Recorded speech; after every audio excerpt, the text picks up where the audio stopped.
Ang mga bahagari ay parang mahika. Lumalabas sila pagkatapos ng ulan, isang kislap ng kulay sa kalangitan. Dito sa Pilipinas, ang mga bahagari ay may espesyal na kahulugan. Pinapaala nila sa atin ang mga lumang kwento, mga kwento tungkol sa pag-asa at kapangyarihan ng kalikasan. Ang isa sa mga kwentong ito ay ang alamat ng bahagari. Ang kwentong ito ay nagtuturo sa atin tungkol sa pananampalataya. Ipinapakita nito sa atin ang kagandahan ng mundo sa paligid natin. Pinapaalala nito sa atin na kahit matapos ang pinakamadilim na bagyo, palaging may liwanag at pag-asa. Maglakbay tayo pabalik sa nakaraan at tuklasin ang mahika ng unang bahagari.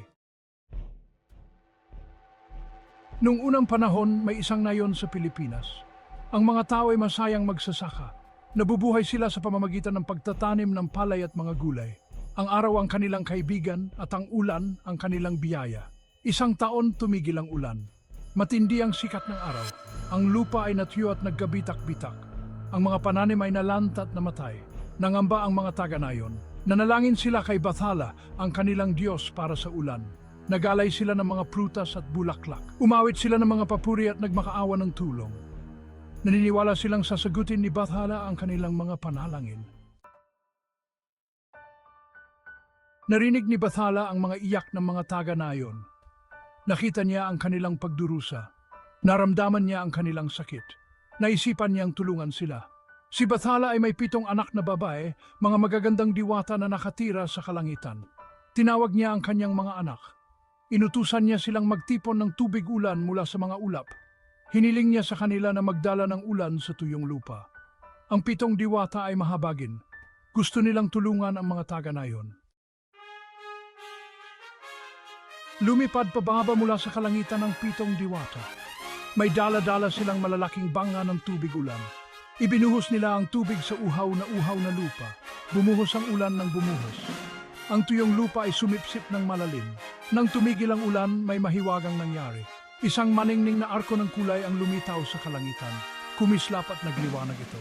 Ito ang unang bahaghari, isang regalo mula kay Bathala at sa kanyang mga anak. Nagsaya ang mga taga-nayon. Nabuhay muli ang lupain. Ang bahaghari ay naging simbolo ng pag-asa.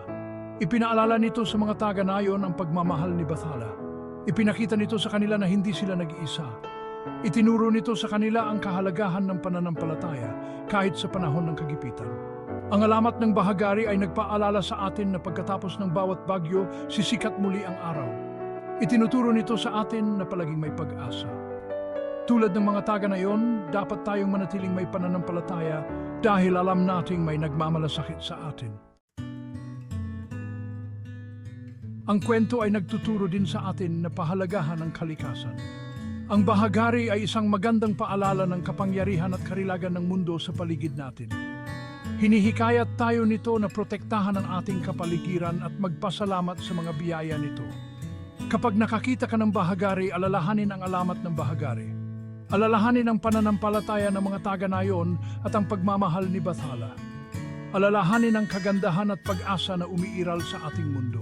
Hayaan itong magbigay inspirasyon sa iyo na maging mabait, magkaroon ng pananampalataya at pahalagahan ng mga kababalaghan ng kalikasan.